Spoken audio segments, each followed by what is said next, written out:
Saya akan bacakan kitab Daniel. Kitab Daniel pasal kelima. Tulisan di dinding. Raja Belsyazar mengadakan perjamuan yang besar untuk para pembesarnya. 1.000 orang jumlahnya. Dan di hadapan 1.000 orang itu ia minum anggur.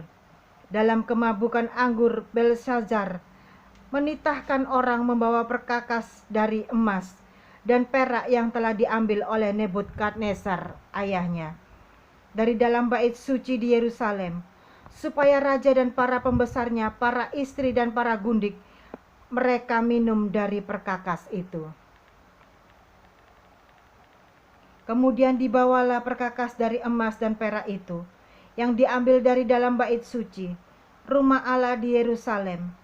Lalu raja dan para pembesarnya, para istri dan para gundik mereka minum dari perkakas itu. Mereka minum anggur dan memuji-muji dewa-dewa dari emas dan perak, tembaga, besi, kayu, dan batu.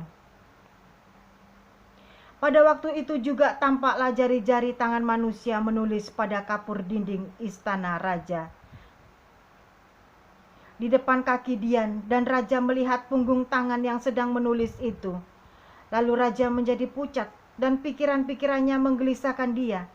Sendi-sendi pangkal pahanya menjadi lemas dan lututnya berantukan.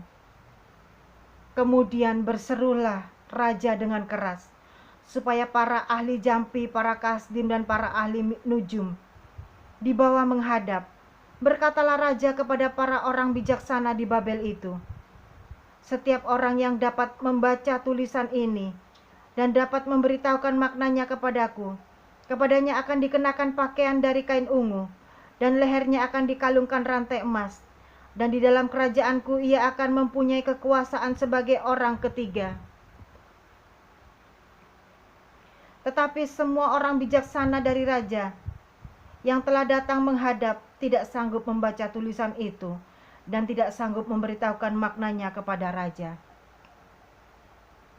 Sesudah itu sangatlah cemas hati Raja Belsyazar, dan ia menjadi pucat, juga para pembesarnya terperanjat. Karena perkataan raja dan para pembesarnya itu, masuklah permaisuri ke dalam ruang perjamuan. Berkatalah ia, "Ya raja, kekalah hidup tuanku. Janganlah pikiran-pikiran tuanku menggelisahkan tuanku, dan janganlah menjadi pucat. Sebab dalam kerajaan tuanku ada seorang yang penuh dengan roh para dewa yang kudus. Dalam zaman ayah tuanku ada terdapat pada orang itu kecerahan, akal budi dan hikmat yang seperti hikmat para dewa. Ia telah diangkat oleh Raja Nebukadnezar ayah tuanku menjadi kepala orang-orang berilmu, para ahli jampi, para kasdim, dan para ahli nujum.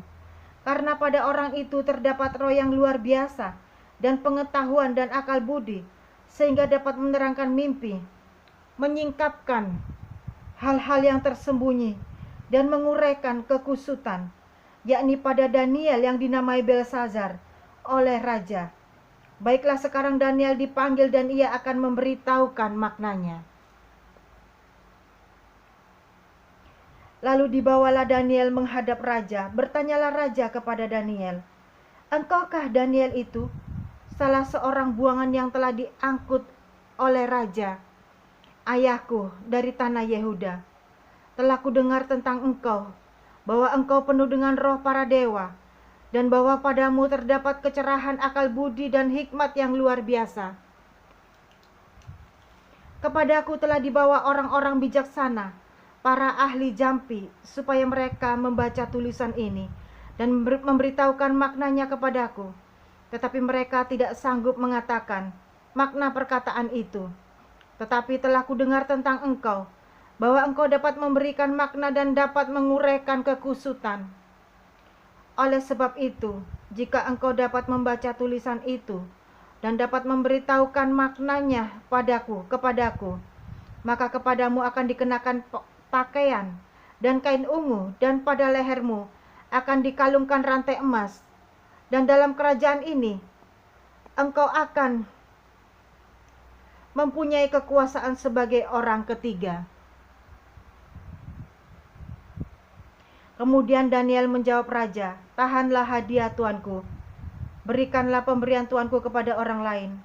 Namun demikian, aku akan membaca tulisan itu bagi raja dan memberitahukan maknanya kepada tuanku. Ya tuanku raja, Allah yang maha tinggi telah memberikan kekuasaan sebagai raja, kebesaran, kemuliaan, dan keluhuran kepada Nebukadnezar, ayah tuanku. Dan oleh karena kebesaran yang telah diberikannya kepadanya itu, maka takut dan gentarlah terhadap dia orang-orang dari segala bangsa, suku, bangsa, dan bahasa. Dibunuhnya siapa yang dikehendakinya, dan dibiarkannya hidup siapa yang dikehendakinya. Ditinggikannya siapa yang dikehendakinya, dan direndahkannya siapa yang dikehendakinya. Tetapi ketika ia menjadi tinggi hati dan keras kepala, sehingga berlaku terlalu angkuh, maka ia akan dijatuhkan dari tahta kerajaannya dan kemuliaannya diambil daripadanya. Ia dihalau dari antara manusia, dan hatinya menjadi sama seperti hati binatang, dan tempat tinggalnya ada di antara keledai hutan. Kepadanya diberikan makanan rumput seperti kepada lembu, dan tubuhnya basah oleh embun dari langit, sampai ia mengakui bahwa Allah yang maha tinggi berkuasa atas kerajaan manusia, dan mengangkat siapa yang dikehendakinya untuk kedudukan itu. Tetapi tuanku Belsazar, anaknya, tidak merendahkan diri, walaupun tuanku mengetahui semuanya ini. Tuanku meninggikan diri terhadap yang berkuasa di sorga, perkakas dari baitnya dibawa orang kepada tuanku. Lalu tuanku serta para pembesar tuanku, para istri dan para gundik tuanku telah minum anggur dari perkakas itu. Tuanku telah memuji-muji dewa-dewa dari perak dan emas, dari tembaga, besi, kayu, dan batu, yang tidak dapat melihat atau mendengar atau mengetahui. Dan tidak tuanku muliakan Allah yang menggenggam nafas tuanku dan menentukan segala jalan tuanku. Sebab itu ia menyuruh punggung tangan itu, dan dituliskanlah tulisan ini. Maka inilah tulisan yang tertulis itu: Mene, Mene, Tekel, Ufarsin. Dan inilah makna perkataan itu: Mene, masa pemerintahan tuanku dihitung oleh Allah dan telah diakhiri. Tekel, tuanku ditimbang dengan neraca dan didapati terlalu ringan. Peres, kerajaan tuanku dipecah dan diberikan kepada orang Media dan Persia. Lalu atas tita Belsazar dikenakanlah kepada Daniel pakaian dari kain ungu, dan pada lehernya dikalungkan rantai emas. Dan dimaklumkanlah tentang dia, bahwa di dalam kerajaan ia akan mempunyai kekuasaan sebagai orang ketiga. Pada malam itu juga terbunuhlah Belsazar, raja orang Kasdim itu.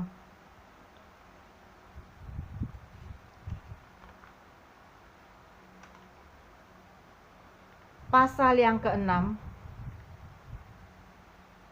Gua Singa.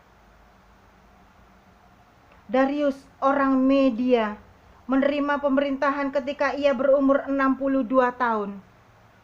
Lalu berkenanlah Darius mengangkat 120 wakil-wakil raja atas kerajaannya. Mereka akan ditempatkan di seluruh kerajaan. Membawahi mereka diangkat pula 3 pejabat tinggi, dan Daniel adalah salah satu dari ketiga orang itu.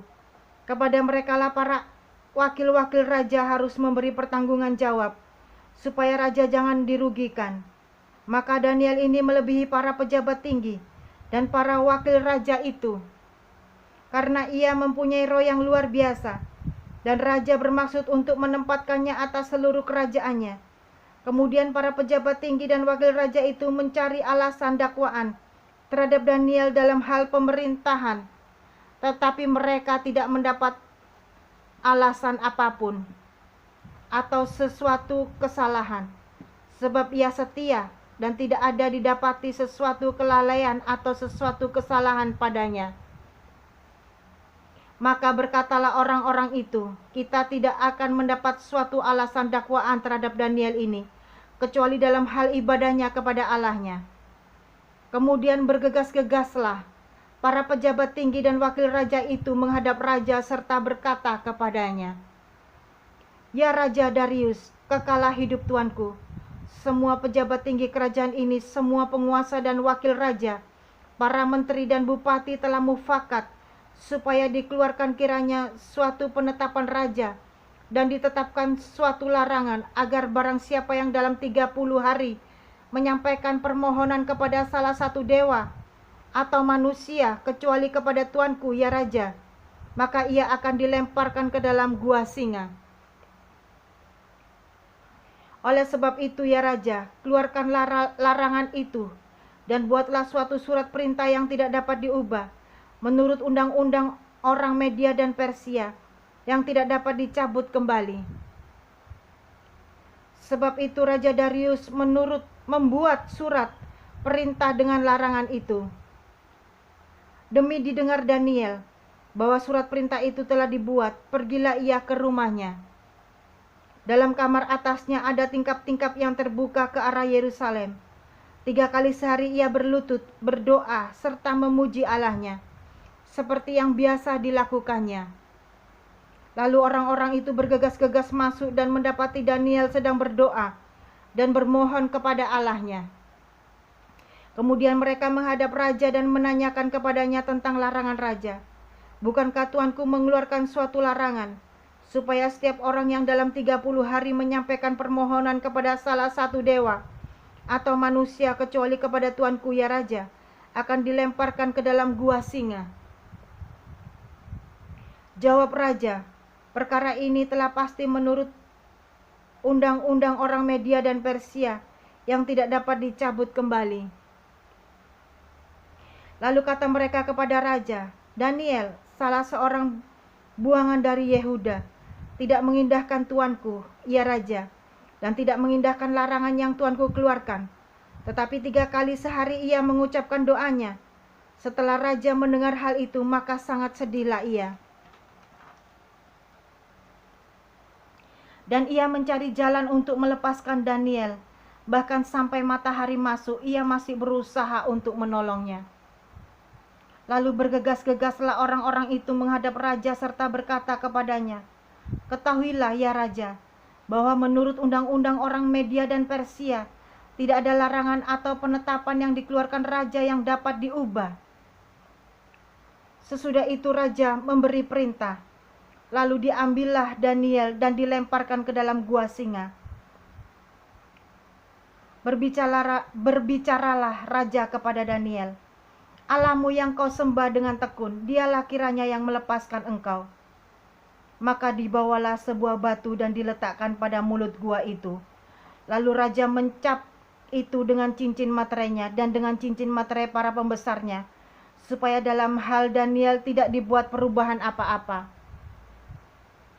Lalu pergilah raja ke istananya dan berpuasalah ia semalam-malaman itu. Ia tidak menyentuh datang penghibur. Ia tidak menyuruh datang penghibur-penghibur, dan ia tidak dapat tidur. Pagi-pagi sekali, ketika fajar menyingsing, bangunlah raja dan pergi dengan buru-buru ke gua singa. Dan ketika ia sampai dekat gua itu, berserulah ia kepada Daniel dengan suara yang sayu. Berkatalah ia kepada Daniel, "Daniel, hamba Allah yang hidup, Allahmu yang kau sembah dengan tekun, telah sanggupkah ia melepaskan engkau dari singa-singa itu?" Lalu kata Daniel kepada raja, "Ya raja, kekalah hidupmu. Allahku telah mengutus malaikatnya untuk mengatupkan mulut singa-singa itu, sehingga mereka tidak mengapa-apakan aku. Karena ternyata aku tak bersalah di hadapannya, tetapi juga terhadap tuanku, ya raja, aku tidak melakukan kejahatan." Lalu sangat sukacitalah raja dan ia memberi perintah supaya Daniel ditarik dari dalam gua itu. Maka ditariklah Daniel dari dalam gua itu, dan tidak terdapat luka apa-apa padanya, karena ia percaya kepada Allahnya. Raja memberi perintah, lalu diambillah orang-orang yang telah menuduh Daniel, dan mereka dilemparkan ke dalam gua singa. Baik mereka maupun anak-anak dan istri-istri mereka. Belum lagi mereka sampai ke dasar gua itu, singa-singa itu telah menerkam mereka, bahkan meremukkan tulang-tulang mereka. Kemudian Raja Darius mengirim surat kepada orang-orang dari segala bangsa, suku bangsa dan bahasa yang mendiami seluruh bumi. Bunyinya, bertambah-tambahlah kiranya kesejahteraanmu. Bersama ini, kuberikan perintah bahwa di seluruh kerajaan yang kukuasai, orang harus takut dan gentar kepada Allahnya Daniel, sebab dialah Allah yang hidup, yang kekal untuk selama-lamanya. Pemerintahannya tidak akan binasa dan kekuasaannya tidak akan berakhir. Dia melepaskan dan menolong dan mengadakan tanda dan mujizat di langit dan di bumi. Dia yang telah melepaskan Daniel dari cengkeraman singa-singa. Dan Daniel ini mempunyai kedudukan tinggi pada zaman pemerintahan Darius dan pada zaman pemerintahan Koresi orang Persia itu. Amin. Terima kasih sudah mendengarkan firman Tuhan.